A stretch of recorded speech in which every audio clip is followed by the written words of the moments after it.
নমস্কার, দ্য রিপোর্টে স্বাগত। এই মুহূর্তে যে খবরের দিকে নজর দেব, হাজারো প্রশ্নের মাঝে আজই বহুল আলোচিত আরজিকর মামলার দোষী সাব্যস্ত সঞ্জয় রায়ের সাজা ঘোষণা করবে শিয়ালদহ আদালত।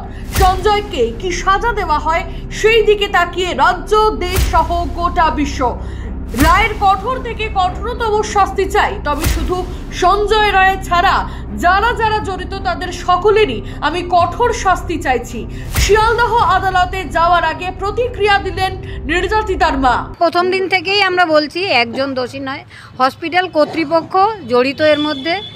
যে সন্দীপ ঘোষ পুরো জড়িত, ওর মদত ছাড়া কিছুই হয়নি। এখনো আসল অপরাধীরা আপনারা যারা মনে করছেন তাহলে সামনে আসছে না কেন?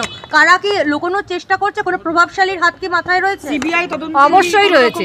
সিবিআই কোনোভাবে প্রভাবিত হয়েছে, তাই তদন্তর ওই যে দিকটা হয়নি সেই দিকটাই যাচ্ছেই না। সঞ্জয় কারা কারা জড়িত আছে বলে আপনি মনে করেন? কারা কারা জড়িত আছে মনে করেন আপনি? সঞ্জয় আগের দিনও বলেছে আমি নির্দোষ, আমার গলায় তুলসীর মালা রয়েছে, তুলসী না রুদ্রাক্ষের মালা, রুদ্রাক্ষের মালা রয়েছে। এটা যে অপরাধ করে, যে খুন করে, সে তো কখনো স্বীকার করে না যে আমি খুন করেছি। তবে ও জানে কে ওকে পাঠিয়েছিল বা কে ওকে ডেকেছিল। কারণ আমার মেয়ে যেখানে ঘুমাচ্ছিল ভেতরে, হসপিটালের ভেতরে, সেখানে কেউ ইন্ধন দিয়ে ওকে না আনলে ও আসতে পারে না। মানে পুরোটাই চক্রান্ত।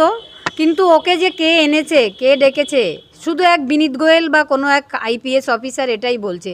প্রকৃত সত্য কথা ও বলছে না। কে বলছে না? সঞ্জয় রায়। আর কারা কারা জড়িত বলে আপনারা মনে করছেন? আমি মনে হচ্ছে হসপিটালের অনেক লোক, অনেক পুলিশ, যেমন Vineet Goel, CP, ACP Sophia Mallick, যে হোমিসাইড শাখার, এবং যারা আমার মেয়েকে দ্রুত এনে দাহ করার ব্যবস্থা করে দিল, তারাও এর মধ্যে ইনভলভ। তাহলে কি মনে করছেন সঞ্জয়কে কি এখনো জেরা দরকার? ও জেরা করলে অনেক জেরা ওকে জজ সাহেব করেছেন। 104টে কোশ্চেন আমাদের সামনেই ওকে করা হয়েছিল। ও সত্যি স্বীকার করছে না, শুধু আমি করিনি এটা বলছে। সঞ্জয় যদি ফাঁসি হয়, বাদ বাকি যারা অপরাধী যারা ধরা পড়েনি, তাহলে কি কোনো প্রমাণ লোপাট আরো কি সরে যাবে? যে সঞ্জয়কে যদি বেশি থাকতো আরো ওকে জেরা করতে হয়তো, এরকম কিছু মনে হচ্ছে? না না না, এটা না মনে হচ্ছে না। প্রকৃত দোষীরা সামনে আসবে। তত্ত্বপ্রমাণ হসপিটালের ভেতর থেকেই লোপাট হয়েছে। কারণ যখন সিপি, এসিপি ওনারা সবাই ভেতরে ছিলেন, তখন সেমিনার হলটা গিজগিজ করছিল ভিড়। আমি তখন পুলিশের পায়ে ধরে কেঁদেও, আমরা মা বাবা, আমাদের ঢুকতে দেওয়া হচ্ছে না।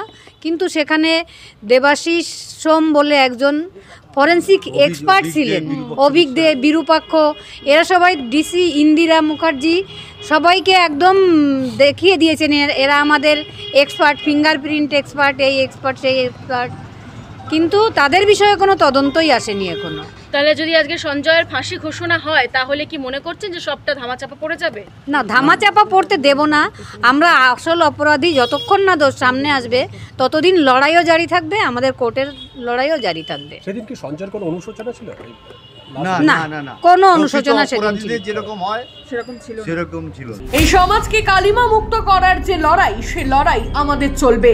এখানেই যে শেষ নয় তা স্পষ্ট বুঝিয়ে দিল নির্যাতিতার পরিবার। তার জন্য একটা প্ল্যাটফর্ম তৈরি করে দিচ্ছেন, এবং সেই ইঙ্গিত উনি শনিবার দিন দোষী সাব্যস্ত করার সময় আমাদেরও জানিয়ে দিয়েছেন। কঠোর থেকে কঠোর শাস্তি, এবং যারা যারা জড়িত এই আমার মেয়ের হত্যার সঙ্গে, তাদের সবারই কঠোর থেকে কঠোর শাস্তি। আপনারা কি মনে করছেন বিচারের প্রথম ধাপ এটা শুরু হলো? এটা তো আমরা প্রথম দিন থেকে বলছি, বিচারের প্রথম ধাপে আমরা পা দিয়েছি, এবং জজ সাহেব এমন একটা প্ল্যাটফর্ম আমাদের তৈরি করে দিয়েছেন, ভবিষ্যতে দ্বিতীয় ধাপে আমরা উঠতে পারি এবং সর্বোচ্চ জায়গায় যেতে পারি, সেই ব্যবস্থা উনি করে দেবে। সেই ইঙ্গিত বিচারক দিয়েছেন শনিবার দিন। কিছু কথা হয়েছে শনিবার দিন তো কথা হয়েছে। আমরা তো বললাম, ওনাকে ধন্যবাদ জানাতে বাধ্য হয়েছি, উনি যা করেছেন। ওনার উপর আস্থা রেখেছিলাম, উনি তার আস্থার সম্পূর্ণ মর্যাদা দিয়েছেন।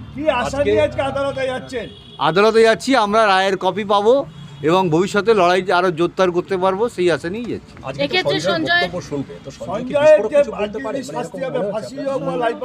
সত্যি খুশি আমরা কোনোদিনই আর হব না।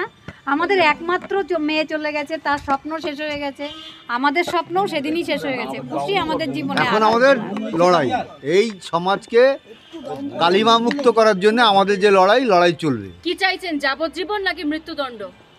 কঠোর থেকে কঠোর শাস্তি। যেহেতু জজ যা ভালো মনে করবেন সেটাই দেবেন। জজের উপর আমাদের পূর্ণ আস্থা আছে এবং দেবেনও। সাজা আমরা আশা করছি কঠোর শাস্তিই দেবেন। এতদিন পর্যন্ত যে তথ্যটা সামনে আসেনি, আজকে সঞ্জয় হয়তো বলতে পারে, এরকম করে মনে হচ্ছে? মানে এমন কিছু আছে এরকম মনে হচ্ছে না। সেদিন 104টা কোশ্চেন, মানে আমার অন্যান্য বলার সুযোগ দেওয়া হয়েছে। অন্যান্য লয়াররা যেটা বললো, কোনো ক্রিমিনালকে 104টে কোশ্চেন করা হয় না, কিন্তু ওকে 104টে প্রশ্ন করেছেন, ও কোনোটাই নিজের কথা বলেনি। সঞ্জয় কি নিশ্চুপ ছিল সেদিন? আগেও এরকম ধরনের জজ যে কোশ্চেন করেছেন শুধু সেই কোশ্চেনেরই অ্যান্সার দিয়েছে, তাও বেশিরভাগ ও মিথ্যা উল্টা পাল্টা কথা কথা বলে। ও যেমন বলছে আমি গরিব বলে কি আমাকে ধরা হবে আর অন্য কাউকে ধরা হবে না। তার মানে তো কি ইঙ্গিত দিচ্ছে ওর সাথে আর কেউ ছিল? হ্যাঁ, ও ইঙ্গিত দিলে ও তো বলছে না। প্রকাশ করছে না, ভয় পাচ্ছে। জানি না সেটা কি ধরনের। কেন করছে সেটা জানি না, তবে ও তবে প্রকাশ্যে জজ কিছুই চেষ্টা বলছে করছেন না। সেটাও বের করার, সেই জন্য ওকে আবার সুযোগ দিয়েছেন বলার। রাজা দে রিপোর্ট, সোদপুর।